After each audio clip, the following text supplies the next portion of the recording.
ఈరోజు వాక్య ధ్యానాంశము యుద్ధరంగము 1 సమూయేలు 17-19.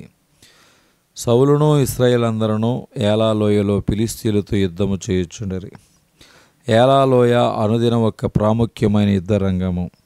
ఇశ్రాయేలు సైన్యము మరియు ఫిలిష్తీయుల సైన్యము ఢీకొనుటకు సిద్ధముగా ఉన్నప్పుడే దావీదు రంగప్రవేశం చేశాడు.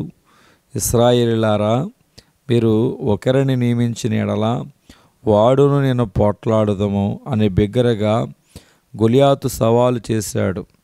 తన అన్నయ్యలను చూచి వెలుటకు వచ్చిన దావీదు గొలియాతు మాటలు విన్నాడు. అందరూ భయపడి పారిపోచుండగా రోషము పౌరుషము గలవాడై దావీదు జీవము గల దేవుని సైన్యములను తిరస్కరించుటకు ఈ సున్నతి లేని ఫిలిష్తీయుడు ఎంతటివాడు అని విజృంభించెను.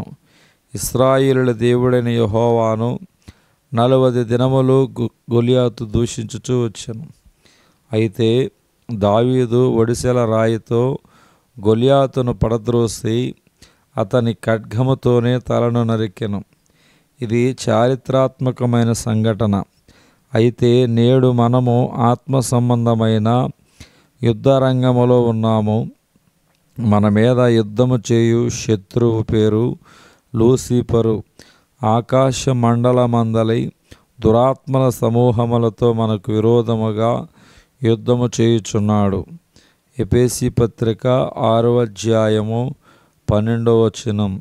పలు రకముల యుద్ధరంగముల గురించి బైబిల్ గ్రంథములో చదువుచున్నాము. వాటిలో కొన్నిటిని కన్నులతో చూడగలము కానీ కొన్నిటిని చూడలేము. మన ఆలోచన సరళిలో నిత్యము యుద్ధము జరుగుచున్నది. మన తలంపు ఊహ అంతటిని చెరపట్టవలను. ఏదైనా వనము ఒక యుద్ధరంగమను సంగతి ఆదాము అవ్వలకు తెలియదు. సర్పములోనికి చొరబడిన సాతాను అవ్వను మోసగించగలిగింది. మొట్టమొదట జరిగిన యుద్ధమును గూర్చి ఆదికాండం 14వ అధ్యాయమునందు చదువుచూ ఉన్నాం మనం. రాజుల పేర్లు వారి దేశముల వివరములు అధ్యాయం ప్రారంభములో ఉన్నాయి. మీరందరూ ఉప్పు సముద్రమైన సిద్దిము లోయలో ఏకముగా కూడిరి.